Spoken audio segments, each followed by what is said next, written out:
Hello, bonjour tout le monde, j'espère que vous allez tous très bien.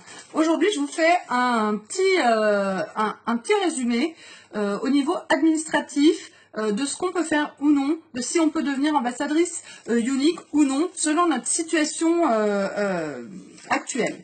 Donc déjà, quand on veut devenir ambassadrice unique, il faut savoir qu'on va devenir VDI, vendeur à domicile indépendant. Donc vendeur à domicile indépendant, eh bien c'est affilié fiscalement au régime de la micro-entreprise. Le régime de la micro-entreprise, il y a un plafond à ne pas dépasser par an qui est de, je ne sais pas le plafond. Bref, on a le temps avant d'arriver à ce plafond-là. Si vous y arrivez, honnêtement, bravo. Mais pour l'instant, moi, je n'y suis pas encore. Moi, je suis leader verte. J'ai une équipe qui s'appelle les Beautiful. Voilà, je vous invite à venir voir d'ailleurs ma page Facebook Beautiful by Amélie et de venir aimer cette page et me suivre. Donc, vous serez affilié à l'URSSAF. Donc, comme vous êtes affilié à l'URSSAF, vous cotisez pour la retraite, oui, et vous cotisez pour l'assurance maladie, donc oui. Vous serez VDI mandataire. VDI mandataire, ça veut dire qu'on est payé par l'intermédiaire de commissions, et c'est le cas chez Unique. Et du coup, en tant que VDI mandataire, vous avez le droit d'être auto-entrepreneur. Donc, si vous avez déjà votre propre entreprise, vous pouvez en plus cumuler le statut de VDI mandataire. Donc, le statut de VDI mandataire, on cotise à l'URSSAF, et le statut d'auto-entrepreneur, on cotise au RSI. Ouais. Ensuite, si vous êtes, non pas si vous êtes, la CFE, qu'est-ce que c'est? C'est contribution foncière des entreprises. Donc c'est un impôt qui est à payer une fois par an. Donc on est exonéré, je crois, la première année ou pendant 2 ans, je ne sais plus.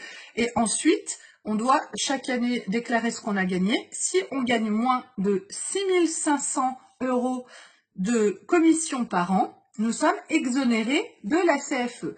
Pour pouvoir bénéficier de cette exonération, il faut chaque année envoyer un courrier pour demander l'exonération donc de cette taxe. Pour faire votre courrier, allez taper lettre d'exonération de la CFE sur Google et vous aurez des lettres types à imprimer et à remplir et à envoyer donc à votre centre des impôts. Donc c'est assez simple, il faut le faire, c'est important. C'est dommage de payer des sommes là où on n'a pas à en payer normalement. Donc là, maintenant, je vais parler de votre situation. Si vous êtes en arrêt maladie, vous n'avez pas le droit de travailler. Si vous êtes en arrêt maladie, vous n'avez pas le droit de travailler. Donc, si vous êtes en arrêt de maladie, vous ne pouvez pas devenir ambassadrice unique. C'est interdit. Si vous êtes déjà ambassadrice unique, si vous êtes déjà VDI mandataire et que vous êtes en arrêt maladie, pour votre autre emploi, par exemple, ou pour celui-là, peu importe, vous n'avez pas le droit de travailler, mais par contre, si des clientes font des commandes sur votre boutique en ligne, ça, vous n'y pouvez rien. Voilà. Si vous êtes en congé parental, le congé parental, oui, vous avez le droit de cumuler le congé parental et le VDI. Il ne faut pas dépasser dans vos commissions un tiers de l'allocation que vous touchez pour votre congé parental. Renseignez-vous auprès de votre CAF, c'est important, selon les départements, parfois les règles sont différentes. Donc c'est important de contacter votre CAF, de leur dire j'aimerais être VDI mandataire, est-ce que je vais perdre mon allocation, à combien ai-je le droit de pourcentage de mon allocation de commission par mois. Donc ça c'est important. Au niveau, ensuite, si vous êtes chez Pôle emploi, si vous êtes au chômage, vous avez le droit de cumuler le chômage et votre activité de VDI. Il faudra chaque mois donner le bulletin de précompte unique et 70% de vos commissions seront déduites de votre allocation de chômage.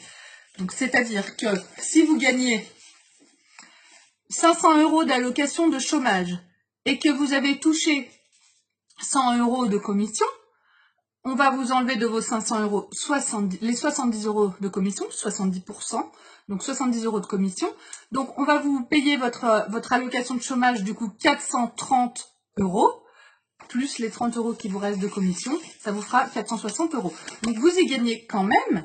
Vous me direz, oh, ben, si je touche plus mon chômage intégralement, à quoi bon faire unique? En fait, l'objectif, c'est de ne pas rester au chômage de façon définitive.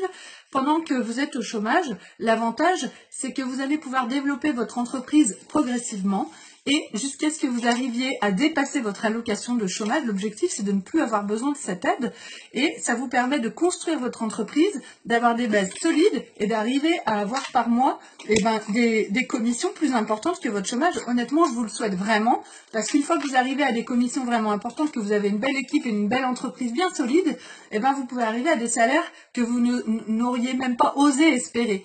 Donc vraiment, ça vaut le coup. Si vous êtes fonctionnaire, les fonctionnaires, oui, c'est possible d'être VDI. Par contre, il faut en faire la demande à votre DRH et c'est au bon vouloir de votre DRH. Si votre DRH vous dit non, vous êtes hors la loi, vous n'avez pas le droit de travailler en tant que VDI mandataire. Donc, si votre DRH vous dit oui, c'est OK. Voilà, tout simplement. Si vous étiez par contre VDI avant de commencer votre activité de fonctionnaire, on n'a pas le droit de vous faire arrêter votre activité de VDI, vous avez le droit de la continuer. Donc ça, il n'y a pas de souci. Pour les impôts, quand vous allez faire votre déclaration d'impôt, vous n'allez pas ajouter à votre revenu sur votre déclaration habituelle les commissions. Il va falloir aller chercher un formulaire à votre centre des impôts. Un formulaire, c'est le formulaire 2042C. Si ça se trouve, on peut le télécharger même sur Internet, je n'ai pas vérifié. Et il faudra remplir, je crois que c'est la case numéro 5, c'est le total des commissions de l'année. Donc,